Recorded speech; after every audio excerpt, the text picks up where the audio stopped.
Thank you for flying Air Audible. Please put on your headphones and relax as we begin our ethereal journey through the worlds of fiction. Our first destination today takes you beyond the wall. Then, if you look to your left, you'll see the planet Mars. Get a galactic tan. After our brief stop in Gilead, our next stop is your own. Be it the mythical world of Hogwarts or ancient Greece, there are limitless possibilities. Wherever it is, we'll get you there in style. The difference is audible.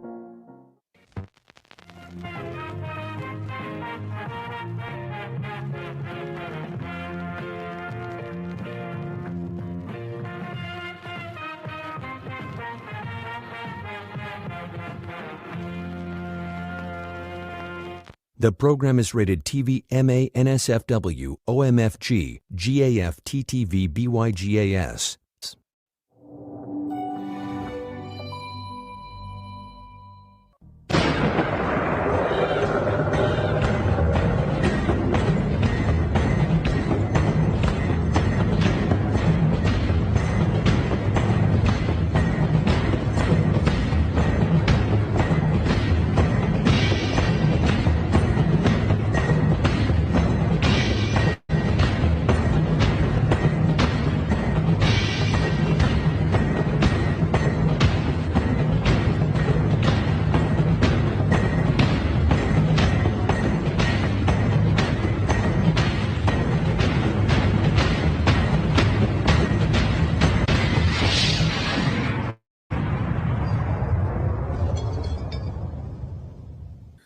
Hey, guys, what does my backdrop look like? Is it my position right? Because I can never quite fucking tell. You look great. No, you looks great. Yeah, you're centered. Yeah, you look great. Background looks good. We're gonna wait for the other host to come in. We're getting another host. Oh, this will be good, Gabe. Just wait. I don't know what it is, but Candace? Candace. Can this dick fit in your mouth? Fuck you, Gabe, and fuck you, Jake. I don't know why I'm laughing. It's so fucking stupid. Dude, it's so bad, Potter. It's so bad.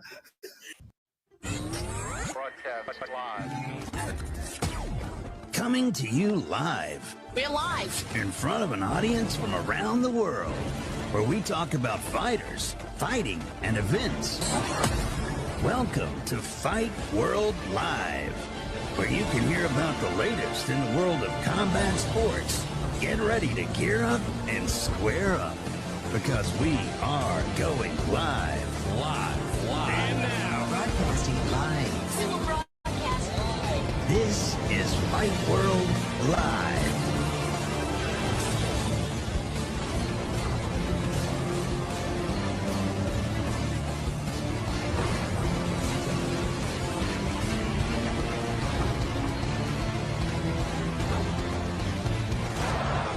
Ladies and gentlemen, boys and girls, children of all ages, welcome to Fight World Live on Amazon Prime.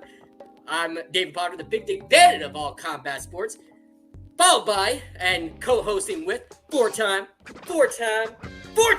world champion, owner of one of the best gyms on the fucking planet, Mr. Gabe. Gabe, how you doing, my brother? I'm well. I'm doing very good. Just sitting in the office. Very nice, very nice. And what happened to your mustache? You're sweet. Yeah. Oh, yeah. What happened to the Fu Manchu? I saw that Well, last week. I swear to you, I went to a local fight on Saturday, and someone said, "Oh, you're trying to pull off the Chuck Liddell," and that was I have to say, like, I'm not trying to emulate anybody, and I'm sure that I like. Look, Chuck is a bad dude, but like, I certainly don't want to look like this. And that's all someone had to say. The next day, it was like, zip, done. Case back on.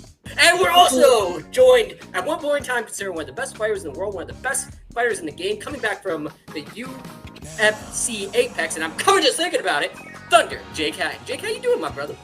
Doing good, man. Glad to be back. Sorry I missed last week. I know Gabe doesn't care, but I care. I care. I think Gabe would care more than you care, I Potter. care still more than Potter does. Yep. Why are you guys ganging up on me? Because you're kind of a prick. Yeah. True. We're gonna get right into it, and we're in this bitch like an unborn baby. And are you guys ready for 5 topics?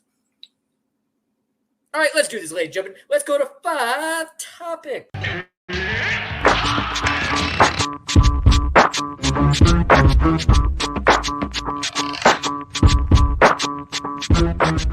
Okay, topic number 1. Ooh, this weekend it was UFC 306 and Canelo fight.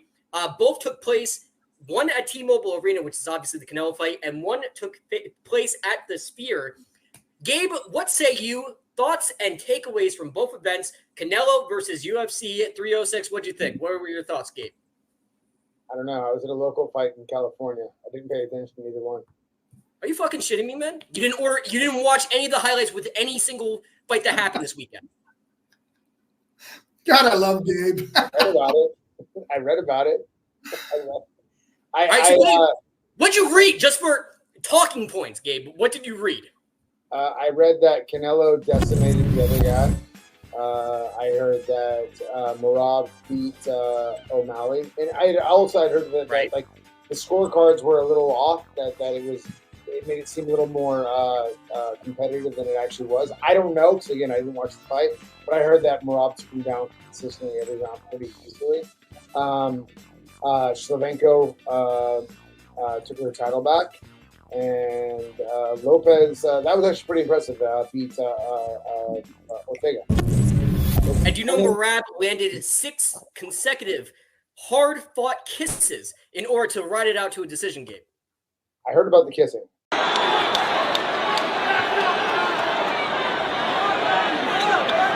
Hey, stop that. Hey. Did you see Irene Aldana? Holy shit. It might have been the bloodiest female fight one of the bloodiest fights I've ever seen, regardless, but it was, wow. Yeah. What was the buzz around town? What was the general consensus? What was more exciting to you, and what was your thoughts about both events? The Sphere, by far.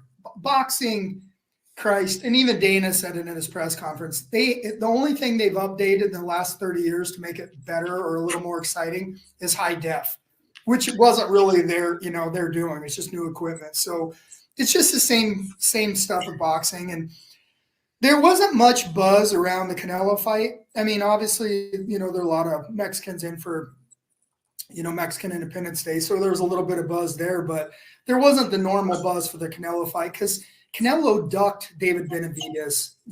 He fought a guy that he clearly was outclassed. Nobody thought it was going to be close, and it was exactly what you thought it was going to be. And my thoughts, the Canelo fight obviously was underwhelming, to say the least. And by the way, congratulations to the Big Dick Bandit himself, because the Canelo buys, the return on the buys, and we thought Canelo was going to absolutely crush and decimate the UFC 306 pay-per-view. 750,000 buys. That's what they're predicting for the Canelo fight. Guess how many viewers I had on my watch party? 765,000. I beat a Canelo fight. Bow down, nerds. Bow down to me, the Big Dick Bandit. I beat a Canelo fight. Both of you nerds. Slow clap. Slow clap for Potter.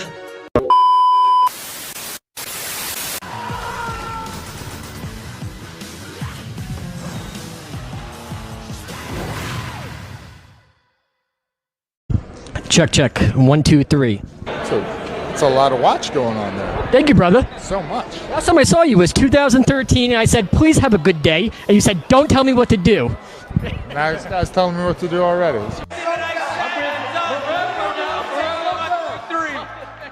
And one more question for both of you guys. Give her off the mic. Give her off the mic. No, it's okay. It's okay.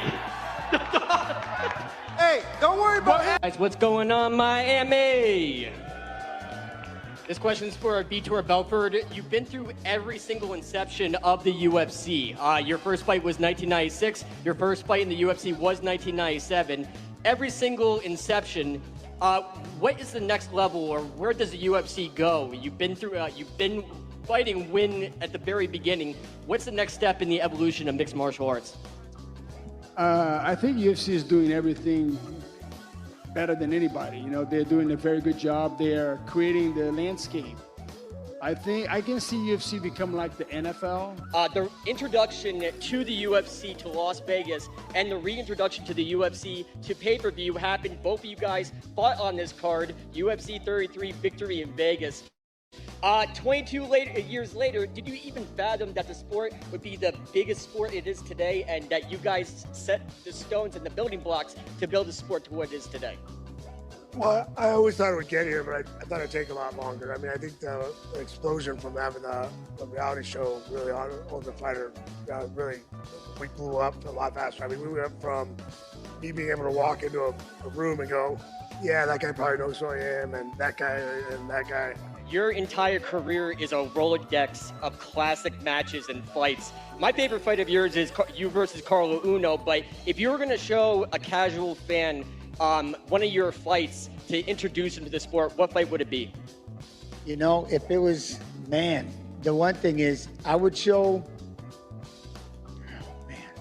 there's a few I would say, but obviously Uno, because winning the belt, that's a big one. Alfie Alcaraz, because that was the first time we were actually we both agreed to fight at 150. We were going to weigh in 155 pounds. We fought at 170, and that's even how we introduced the idea of getting ready to fight the little guys. Alfie You know what I'm should have been saying? 125 pounder. Yeah, and we were both little. Yeah, so we were little, and we agreed to fight. I think we agreed to fight. He was a 118 pounder in college. Yeah, he was at Nebraska, right? Alfie Alcaraz. Yeah, he was at Nebraska, I think. Oh yeah, he was a beast, man. Yeah, and so who is your favorite person to trash talk to besides the universally beloved Tito Ortiz? Yeah, Tito's fun.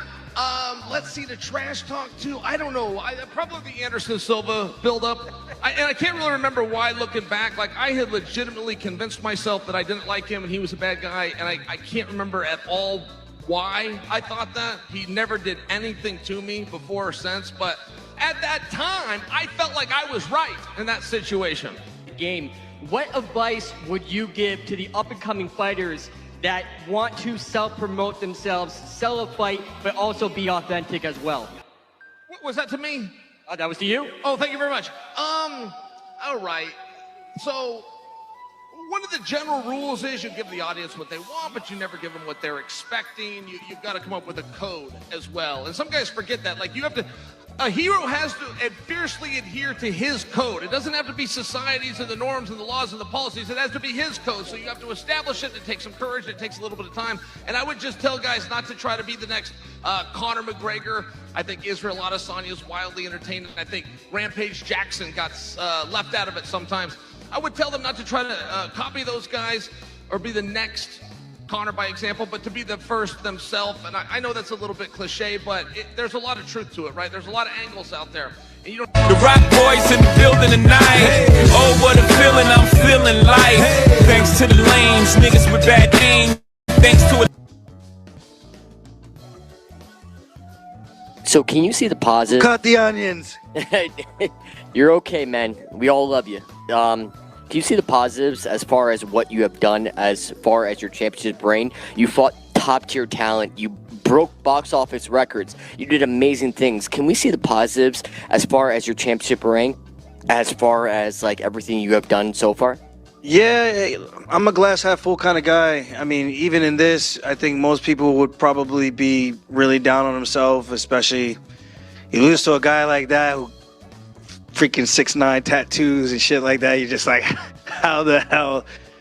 But glass half full, man. Life is good. It could always be worse. There's someone out there who's complaining about things that I have that they don't have. And I think that helps me keep things in perspective, that it can, someone else out there always has it worse than we do. And I think that's the fortunate thing. Like, you guys are all in here doing something that you enjoy doing, I hope. And being able to go to... Thank you. So your greatness cannot be understated, and especially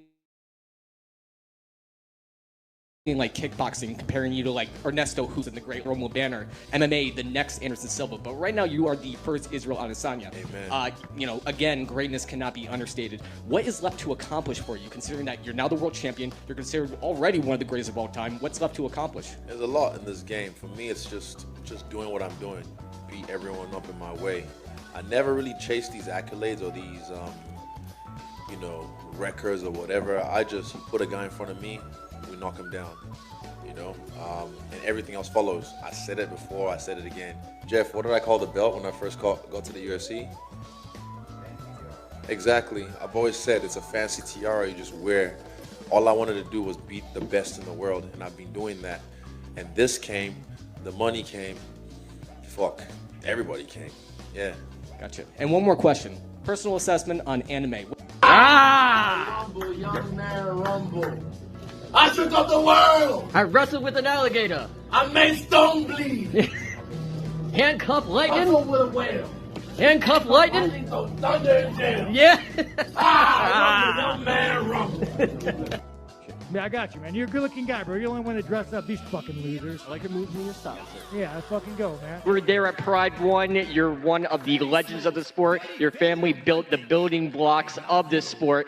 But one of them is the legendary Helio Gracie. If he was still alive today, what would he say about the evolution of the sport from the days that he was fighting in the ring?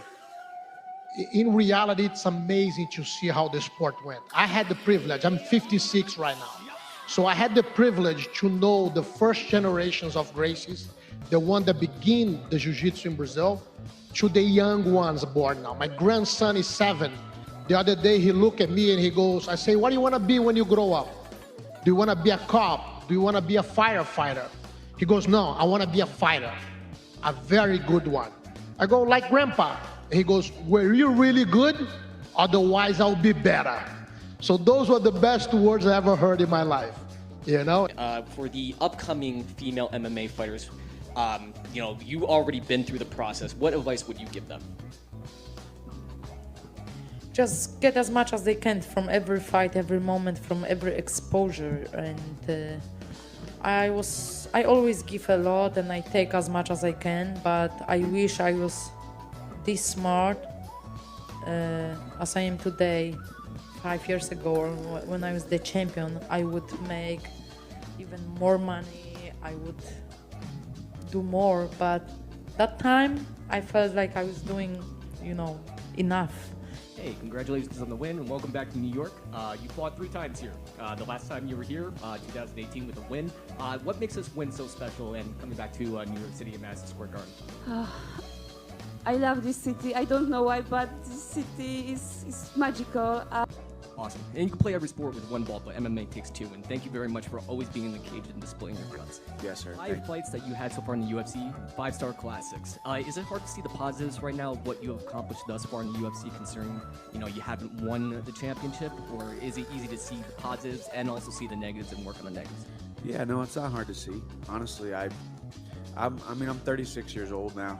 I've been through a lot. And I will continue to move forward with complete disregard to my previous failures, my future opposition, and anything that stands in my way. I've gotten to the point now where, man, I'm just living the dream. You know, this is my 2nd career. I had 1 career outside the UFC, and now I have a new career inside the UFC, and I am absolutely living the dream.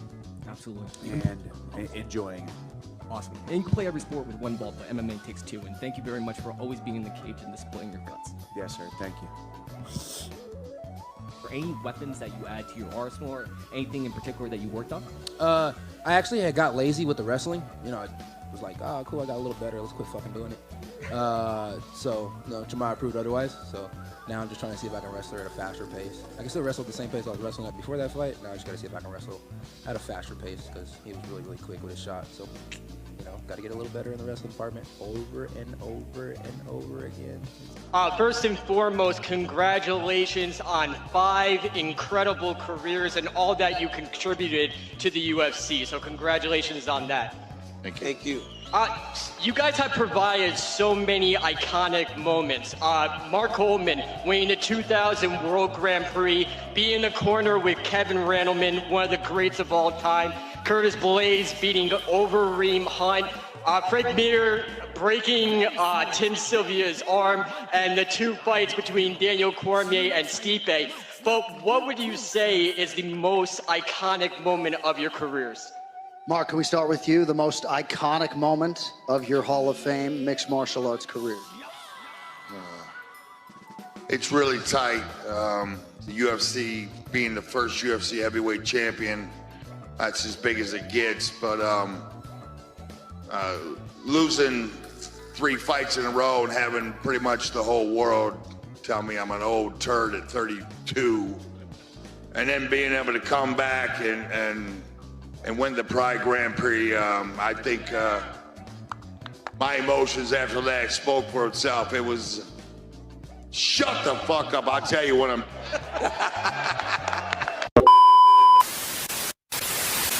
We in this bitch like an unborn baby. Let's go. Topic number 2. What happened to Sugar Sean O'Malley? Wrestler versus grappler. Gabe BJJ Black Belt. The original, the OG Big Dick Bandit. What say you, good sir? What happened with Sugar Sean O'Malley taking on Marab? I mean, some people were saying that he might have been off his game, but I mean, Marab is a very difficult opponent to deal with. And I mean, that constant wrestling pressure, I think, got to him. And I think that he thought he was prepared for it, but until you really are dealing with it over and over again, you're really not. That's my opinion. Fair enough. And Jake Hatton, what say you? Yeah, no, Gabe's 100% right. You know, it's hard because people think that somebody's just standing in front of them and then you can punch them. And it's not that easy, especially when you go against a wrestler. You're training so hard not to get taken off your feet. You have to, in boxing, you can just set your feet and throw bombs because you're not worried about somebody taking you down. In MMA, if you throw a punch or throw a kick and you're off balance, you get taken down. You can burn around or burn the fight. So Sean O'Malley it was just a bad matchup. You know, he's pretty patient. He just couldn't get his strikes off. He found some moments, but he just couldn't. I mean, Marab just never stops moving. Yep. What's that? We keep it cooking in the oven. Yep. The oven. The oven. Yep. The oven. The oven. Keep it cooking. Who would be on your UFC Mount Rushmore? I think GSP's John Jones. GSP, how does Dana not, like, he's talked about John Jones 9,000 times. I don't think GSP's lost a fight that he didn't win back. I mean, then he goes up in weight. He beats Bisping like in the twilight of his career after being off for so long. That's like, he's got to be up there. It's hard with the different generations. Khabib on there, Anderson Silva, even Weidman. Like a lot of guys, they don't just bow out at the, when they're on top. I have Ronda on that Mount Rushmore. Just because of, like, for me, like, what she did for the sport. I was actually at the fight when Holly Holm knocked her out. Oh, wow. That's when I fell in love with Joanna Jędrzejczyk. That was the first time I met her. I was like, Chael Sonnen said that O'Malley's like the #1 guy, like promotion-wise with the UFC. I'm like, Herrera's the guy. Like that guy. I don't think O'Malley. I don't know. Aljo said his numbers weren't great when he fought him, and I don't know if people are too into him. The UFC is more into him than the fans. He's cringe on social media. Yeah. Like, it's funny. Like, I wanted to like him, and I liked him before. Like, I was following him on social media and stuff. Yeah. And like, it's cool that he sits there, he smokes joints, he smokes blunts. I'm like, I could be boys with this guy, but at the same time, I'm like, I don't even know if I want to hang out with him. Yeah. Aljo, Marab, those guys have really had to work for their title shots. O'Malley, they wins one fight, a split decision against Peter Yan, and they set him up for the title shot. After Aljo has a tough fight, they announce it like that night. Marab's going to have to get his hands on him. I think O'Malley's just going to be running. He's just playing defense, not letting Marab get his hands on him, and he's going to be trying to land that shot. Yeah, that step back. Marab's tough. I don't see him getting hit, hopefully, but even if he does, he's a warrior. He's got hit by a couple guys in his last couple fights, and he's been able to push through it. And he just loves fighting. Like, you see, like when he got cut, he's like, and Dana shit all over him. Dana doesn't realize Marab's been doing that since I met him. If everybody was like Marab, the world would be so much of a better place, and the UFC would be freaking Korea. He's got a tough fight ahead of him, but this is what he's worked for. I think it's going to all come together. You see, Henry has Marab taking this fight too. Cejudo took Marab, yeah. Nice. What got you into like the real estate 9 years ago? Uriah Faber was my coach on The Ultimate Fighter. He was always like, "You're gonna win some money fighting. Take that money, invest it in real estate." I saw what he did. I went out and trained with him in Sacramento, and he owned a whole block, but he'd rent them out to his fighters. He Neighbors just were kinda feeling like- safe for sure. Oh, yeah. And I saw that, and I was like, "This is the coolest thing." I went out there, trained with him, and he definitely kind of like took me under his wing in a lot of ways and showed me what that whole thing was about. When I got hurt, I was like, I had nothing to do. I was like, I crutched my way into the real estate test. I got my license, and then ended up going back to fighting, but always like kind of had a lot of interest in it. Are you guys ready for topic number 3? Oh my God, here we go. Topic number 3. Okay, topic number 3, the Sphere Experience. Is it the greatest sporting event ever? Jake, you run Exclusive Vegas. You've been around in Vegas for quite some time. Jake, what say you, good sir? Is it the greatest experience ever? Yes. UFC is, people don't realize it is about fighting, but it's built on entertainment. Fighting is built on entertainment. So people still want to see an entertaining fight. You know, look at Conor. That fucking guy hasn't won a fight in 6 years? And people are still lined up because he's made a superstar of it. So it's built on entertainment. So what the Sphere did is it was a once in a lifetime. I imagine they will go back at some time, maybe for next year, or I mean, it was incredibly expensive and it was groundbreaking what they did.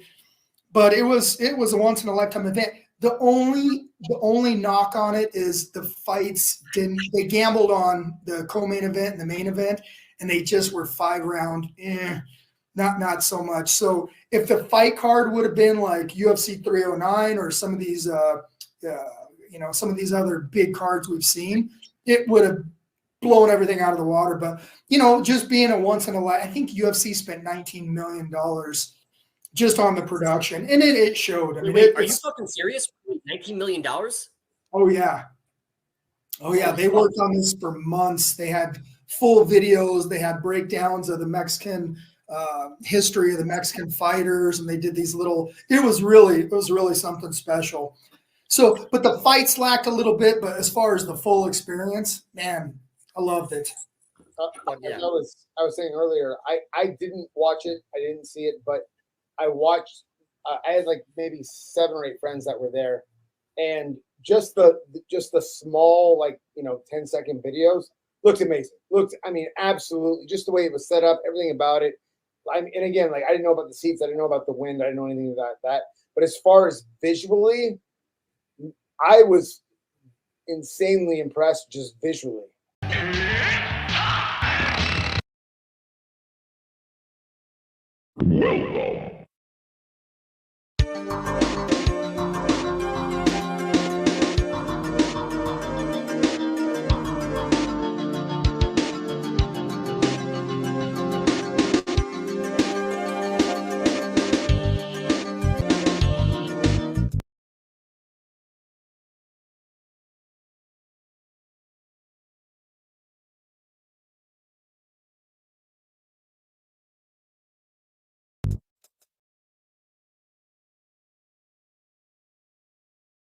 So, are you guys ready for topic number 4?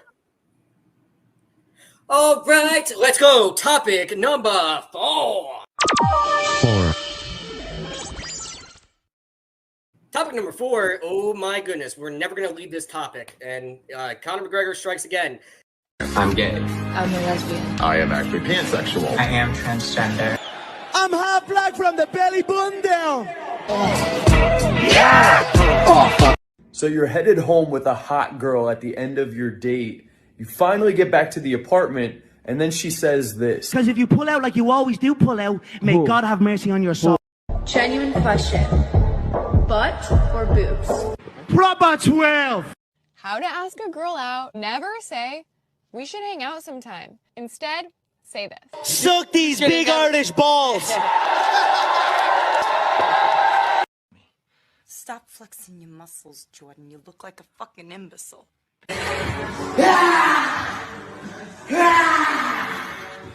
Topic number 4. Michael Chandler said he's moving on. Conor McGregor, is he finished? Gabe, wake the fuck up. What say you, good sir? What? What are we talking about? Conor McGregor. Yeah, I'll go to sleep. I'm gonna go back to bed. I don't give a fuck. Come I'm on. good. Gabe, come on. Come on. So what's the question about? What's the question about? Michael Chandler said fuck it, and he said that the Conor fight's still on, but he'll have to wait till after he fights Charles Oliveira. So now he's fighting Charles Oliveira next. I knew that, and I didn't really care about that fight, to be honest. I mean, look, Chandler is a dog, and he always puts on good fights, but he lost to Oliveira, and if he loses again, it just the question was about Conor, though, right? Correct. I don't give a fuck. I really I'm at a point where if I never see the guy again, it would not affect my life one way or the other. It's just like there are certain characters, and that's what he is. He's a fucking character. He's not a fighter. He's a character. That if they disappeared, it would not. I would prefer it. There are certain characters that if they just disappeared, it would only affect my life in a positive way because I would never have to talk about them again. And Conor happens to be one of those people. Are you sure though? Because he showed up at BKFC at the press conference, all coked to the gills and kind of like freaking out and stuff. I mean, nobody gives a fuck about BKFC. Number one, nobody I care about BKFC. What the fuck? Hardly anybody watches it. If he shows up coked up to a UFC, now we're talking because that's our world. Now we're in our world. Wait. No. Fuck both of you guys. It's not fun. It's not fun. Wait, what's this hatred with BKFC, Jake? No hatred, but it just doesn't move the needle. BKFC doesn't move the needle. And you could have said the same fucking shit when UFC first came into town. When UFC was first bought by Zuffa. Okay, what's the ceiling with the UFC and what's the ceiling with BKFC? BKFC has a fucking audience considering that's a mix of mixed martial arts, considering you can clinch, you do clinch work, dirty boxing. So it's a mix of it's a perfect blend of martial arts and also boxing too. And it's a smaller fucking ring, so there's more action, there's more knockouts. It will appeal to the casual viewer more than fucking anything.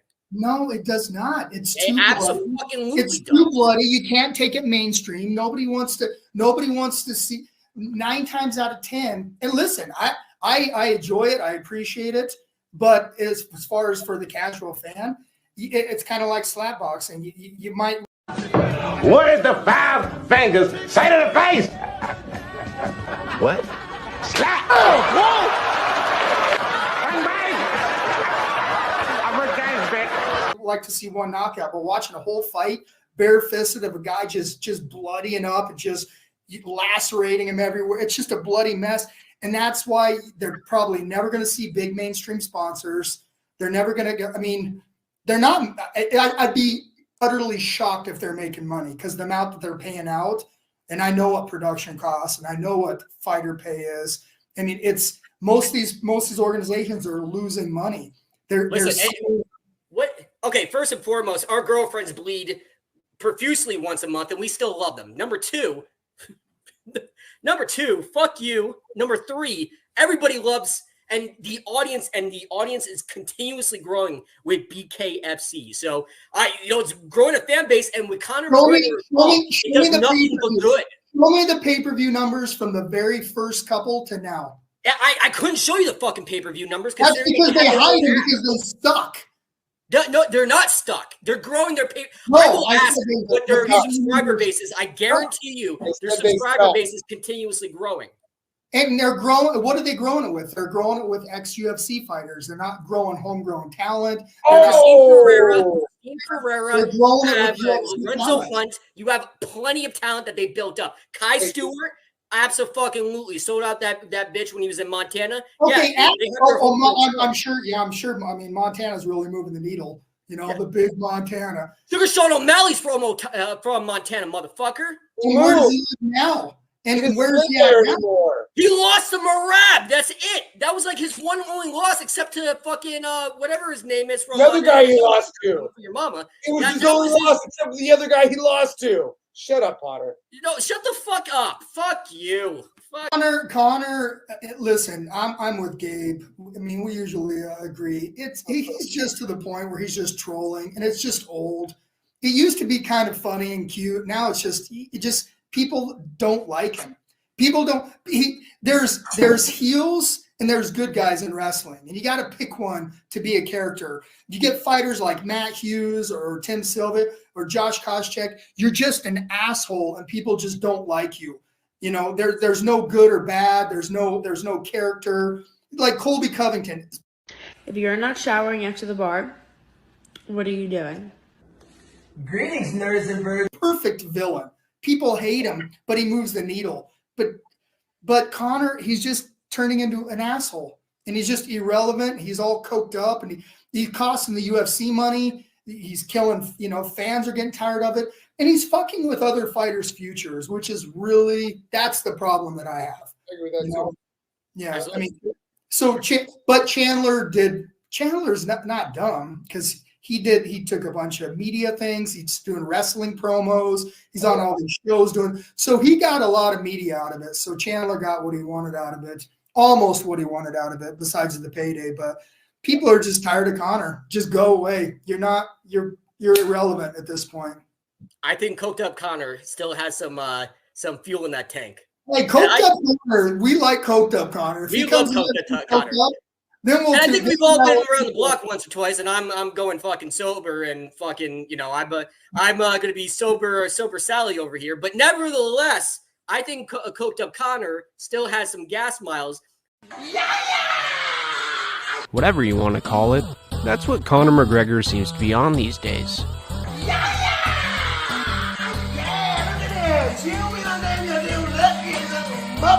The guy's completely turning into a caricature of himself, almost like a cartoon villain version of Dana White. Sturgis, South Dakota, for Rally Week, baby! What's more badass than bare knuckle and American rock and roll? Nothing, baby, that's what. KFC 63 at the Sturgis Buffalo Chip in Sturgis, South Dakota. I mean, with the kind of lifestyle he leads, it's not hard to imagine how drugs and alcohol would be readily available to him at all times.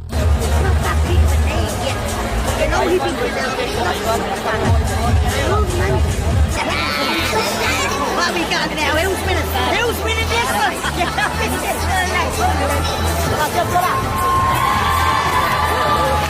You know, I'm blessed to have entered into the movie alongside him.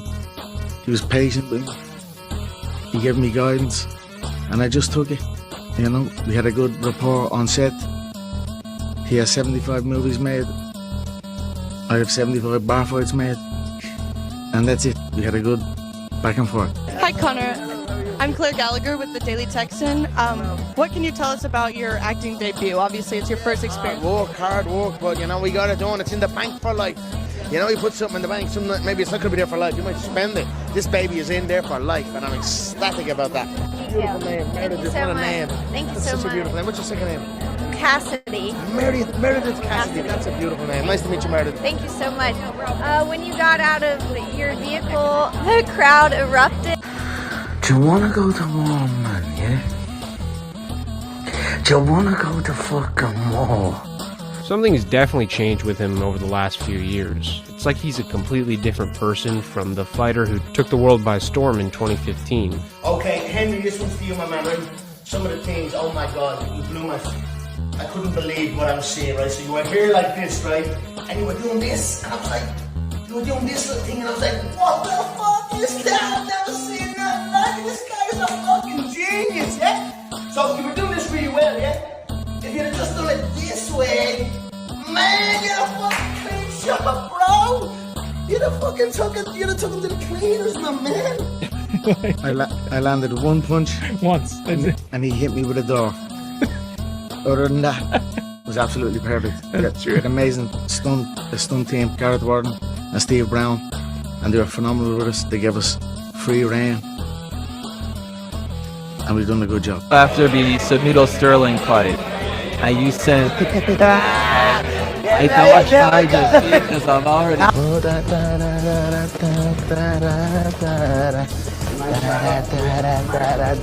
What happened? Absolutely nothing. I don't know. I just showed up and I don't know. I don't even know the guy, to be honest with you. Just rumors? Just rumours. Nothing happened with me. You know, I don't even know the guy. I don't know anything about him. Blast, have a blast. If you want, have a Tell you what, from So this is refreshing. willpower, yeah? Oh, yeah, I'm impressed. I should be celebrating for this, yeah? The thing's winking at me. Look at the cream on top of that. You need the spoon.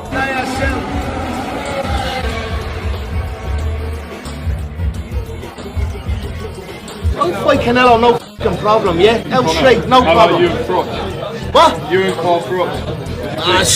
Do bum, bum, bum, bum, like that. Bum, bum, bum, Carl Crutch.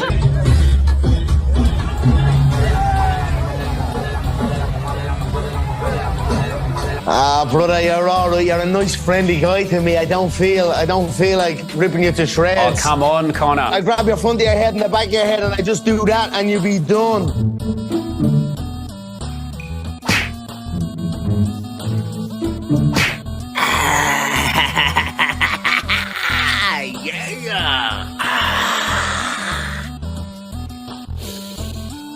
Just be outside the fighter's house, yeah? Wait tomorrow morning. Wake up tomorrow morning, you're looking for it. Click, clack, the bike's back on the attack, and that. Je m'appelle the notorious Conor McGregor. Messi. Oh, I didn't have creative control of it, so I wasn't. Really? No, I don't. I'm the creator. I'm the creator.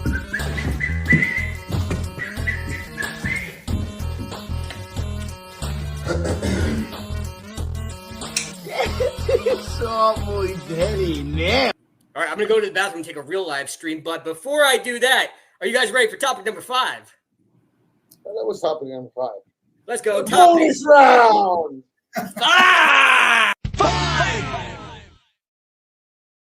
Well, this wasn't asked by the fans, but it was asked by me. Ladies and gentlemen, and Gabe, you and I, we started doing streaming, we started doing our show in 2020. I thought I was underqualified to talk to a 4-time world champion of your stature. I met Jake Hatton, and, we bonded, we became friends, became amigos. 2021, even though he wants to murder me and bury me next to his condo. But nevertheless, the one thing that eluded us was the number 1 spot on Amazon's Top 100. Finally, 2 weeks in a row, we have finally hit fucking number 1. Number 1 on Amazon. That doesn't even deserve a slow clap. Look at how 100 sports. That bottom was really slow. Baby. Yeah, that's a slow. That's awesome. Yeah, that was That's really amazing. slow. Oh my goodness, we just hit number fucking 1 on Amazon's Top 100. It took us 4 years, and we finally did it. Gabe, what say you, good sir? It feels good to be on top of the heap, but we got to stay there. It's not one of those things that you get there and that's the end. It's very similar to like winning a championship. How long can you hold that title for? So I want to keep that title going. Number 1 is a very, very prestigious place to be. And you only get that by hard work and determination and having a big brain, baby. Having a big dick is where all 3 of us are big dick bandits, and that's how we made it, baby. But that's okay, cause we're Big dick bandits, big dick bandits, big dick bandits, big dick bandits, big dick bandits, big dick bandits, big dick bandits, big Jake Hatton, what say you? We finally did it. Yeah, no, that's I'm really proud, and I've done a lot in the media space, and I've had a lot of people to ask me to do podcasts, and I've tried to do podcasts with different people, and man, I genuinely love you guys, and it's a lot of fun. I never look at this as work. I genuinely look forward to it, man, and I'm really happy. I know we kid, but all kidding aside, we're brothers, and man, I'm just glad we're here. Great, Yeah, awesome. What do you say? So because we hit number 1, that means I don't have to wear the wiener hat, right? No, That especially you have to wear the wiener hat. yeah, What no. the fuck? I'm not wearing the fucking wiener hat. Yeah, that's a Not big happening. audience you don't want to lie to. Well, it's gonna be every I'm fucking not show. fucking lying. You said if we hit number 1, I don't have to wear the wiener hat. Who said that? You guys. I didn't say you? that. Jake, did you say that? God damn it. Dave, I I swear to God, you're retarded too. I'm not wearing the fucking wiener hat. You're fucking wearing it. I'm not gonna fucking wear the Hey, wiener don't hat. podcast on a negative note. Dude, we're number 1. We are number 1, Potter. The crowd wants the wiener hat. Unfucking believable. That's all that, dude. I'm telling you. That's what with the fucking. Dude, we're number one, Potter. You got to wear it. All right, fine. I'm gonna wear the wiener hat. Yay, Potter is a man of his word, Dave. A man of his word. Well, I mean, a man of his word would have done it immediately, but whenever a year or 2 years later, I suppose, look. Hey, Potter. Gabe is that stern parent. You fall down, he's like, well, I told you not to do it. Walk it off. Yep. I have the worst friends ever. Ladies and gentlemen, that was 5 topics. I hate you both. Right, that'll wrap up the show like a Christmas present. Final words and final thoughts from the four-time world champion, one of the baddest motherfuckers in the game still, and also a BJJ black belt, and also his daughter, a one-time and 3-time national champion? 2-time national champion. A 2-time national champion, and you own one of the best gyms on the planet, Kajija MMA and Fitness, located in beautiful Tarzana, California, and train with a 4-time world champion, and your first class is for free. Gabe, final words and final thoughts from the 4-time world champion, if you will. I'm just psyched that we hit number one. That's something we've been always trying to attain. And you know what? I was a 3-time world champion. I said this so many times. Okay, I was 4. I mean, I guess if you added one of the other titles I got, I would be a 4-time champion. So yeah, sure, why not? But and also, Jake Thunder Hatton, at one point in time, considered one of the best fighters in the world. And even though we landed on the number 1 spot of Amazon, I'm number 1 in his heart. Final words and final thoughts from Jake Hatton. Man, I'm really excited we hit number 1. That's a huge, huge accomplishment. There's thousands of podcasts starting every single day. So and especially in a little bit of a saturated market, we kind of came in and doing something a little unique, got a good chemistry, and man, they're just very, very happy. Yep.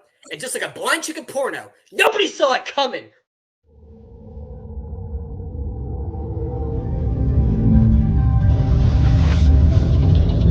We will see you next time.